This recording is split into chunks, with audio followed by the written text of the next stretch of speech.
6 दिसंबर का दिन कोई नहीं भूल सकता। इसी दिन साल 1992 में अयोध्या में बाबरी मस्जिद को शहीद कर दिया गया था। कि ढांचा नहीं बचा, मुझे कोई गम नहीं इस बात का। और ढांचे के टूटने का न मुझे कोई खेद है, न कोई पश्चाताप है, न कोई प्रायश्चित है। और महाकाल बन करके अब हम दुश्मन से टकराएंगे। जहां बनी है मस्जिद अपना मंदिर वहीं बनाएंगे। इस घटना के बाद भारत में मुसलमानों की जिंदगी पर काफी असर पड़ा। इस दर्द की टीस आज तक लोगों के दिलों में चुभती है। आज बाबरी मस्जिद को शहीद हुए 32 साल हो गए हैं। 32 साल पहले हिंदू संगठनों ने दावा किया कि बाबरी मस्जिद उस जगह पर बनाई गई जहां भगवान राम पैदा हुए। इन दावों के बाद राम मंदिर निर्माण की मांग तेज हो गई। साल 1980 और 1990 के दशक में भारतीय जनता पार्टी और विश्व हिंदू परिषद ने अयोध्या में राम मंदिर बनाने के लिए एक बड़ा आंदोलन शुरू किया। इस आंदोलन को जनता तक पहुंचाने और समर्थन जुटाने के लिए लाल कृष्ण आडवाणी ने 1990 में सोमनाथ से अयोध्या तक रथ यात्रा निकाली। और मंदिर वहीं बनाएंगे, उसको कौन रोकेगा।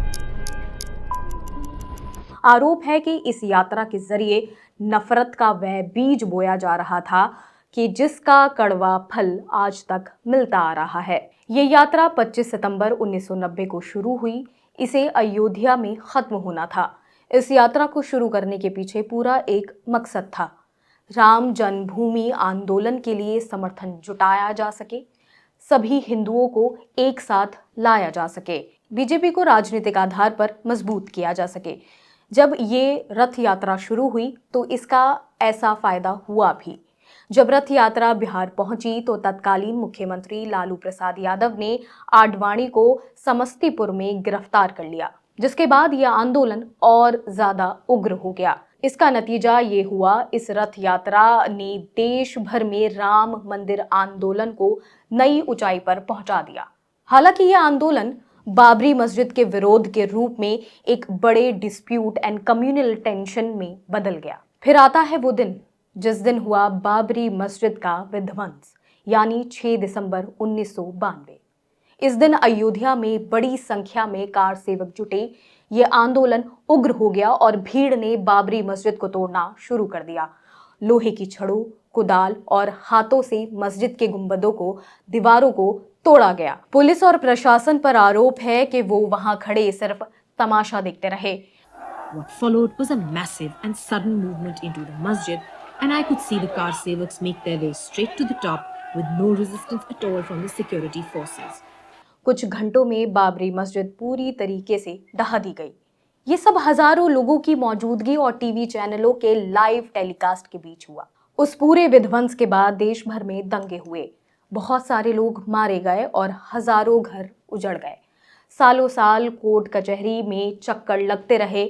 अलग अलग पार्टियों ने जमीन पर अलग अलग दावे किए। आखिरकार उस जगह पर सुप्रीम कोर्ट के फैसले के बाद राम मंदिर बन गया।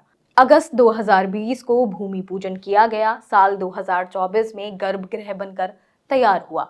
सुप्रीम कोर्ट ने मस्जिद के लिए दूसरी जगह दी है, जहां आज तक एक ईंट भी नहीं जोड़ी गई है। बाबरी मस्जिद की बरसी हमें ये सोचने पर मजबूर करती है कि क्या भीड़ सुप्रीम कोर्ट के फैसले के खिलाफ जाकर किसी ढांचे को गिरा सकती है।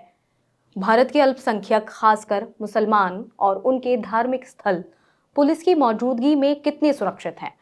साथ ही ये दिन इस बात पर भी गौर करने के लिए है कि भारत में मुसलमान समुदाय का भविष्य क्या होगा।